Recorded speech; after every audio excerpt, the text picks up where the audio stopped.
មកវាលំបាកវាគឺជារឿងធម្មតា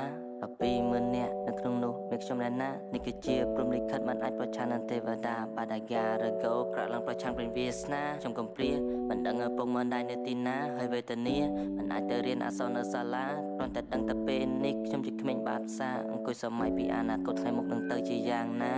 តើខ្ញុំអាចមានឱកាសអាចรู้ស្រួលទេគ្មានបងគ្មានម៉ែកុំព្រាឈឺផ្សាសម្លេងបំពាក់មិនសមរម្យព្រោះតែខ្ញុំដូចក៏គេកំណត់សម្រាប់វិជាតែខ្ញុំតើបងប្អូនដឹងទេចំណីអាហារទាំងយប់ទាំងថ្ងៃខ្ញុំបរិភោគពីគេហើយជួនកាលខ្ញុំដេកអត់បាយខ្ញុំមិនដឹងធ្វើម៉េចទេដល់កាសាឡាសង្ឃឹមថានៅថ្ងៃណាមួយអាចមានឱកាសមករៀនមកសូត្របើសិនជាគេជួយកុំដេកស្រមៃទាំងយប់ទាំងថ្ងៃវាធ្វើឲ្យខ្ញុំលេងទុកព្រួយរសាត់ដល់តែតែម្នាក់ឯងឆាកជីវិតមានតែមួយឬឆាកជីវិតរបស់ខ្ញុំវាបានតែប៉ុណ្ណឹងខំលើកតែចិត្តដល់ខ្លួនឯងឲ្យចេះខំប្រឹងតែសំណាងមិនល្អព្រោះតែគ្មានទីពឹងមានតែកម្មមកសង្កត់ចិត្តតែមិនបើជាវាយ៉ាងហ្នឹងបើសិនតែម្ដាយនៅទីនេះមិនដឹងជាល្អប៉ុណ្ណាប្រហែលជាកូនណាមានចំណេះបន្ទាប់ពីចេញពីសាលាមានការងារធ្វើមានមុខមានមាត់ជុំទឹកកញ្ចែ$100មិនដូចជាពេលនេះទេកូនជាក្មេងបាបសាក្ដីសង្ឃឹមក្ដីរំពឹងនៅលើខ្លួនឯង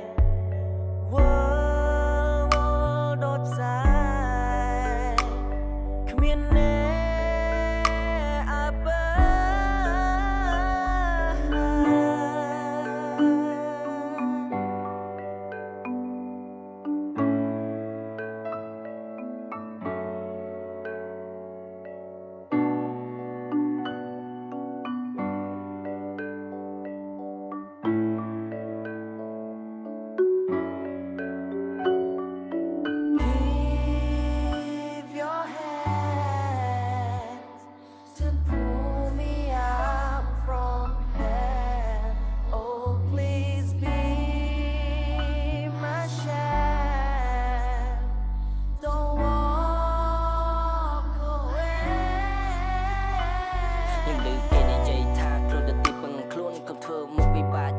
តែចិត្តអមមួនបើសិនជាចិត្តជន់លំបាកឧបសគ្គទួនកុំអស់សង្ឃឹមក្នុងឆាកជីវិតទិញកម្លាំងឲ្យហំហួនខ្ញុំនៅទីនេះជាពីជីវិតចង់ឲ្យអ្នកបានដឹងពីឆាកជីវិតផ្សេងវេទនាជីវិតដែលគ្មានការទីពឹងជីវិតដែលត្រូវគេបោកបង់ចោលជីវិតដែលអស់សង្ឃឹមជីវិតដែលរស់នៅដើម្បីស្លាប់ថាលំបាកយ៉ាងហ្នឹងខ្ញុំតែសង្ឃឹមជារៀងរាល់ថ្ងៃសង្ឃឹមតែបងទៅមុខសង្ឃឹមថាជីវិតមួយនេះវាអាចរស់នៅបានសុខសង្ឃឹមថាពេល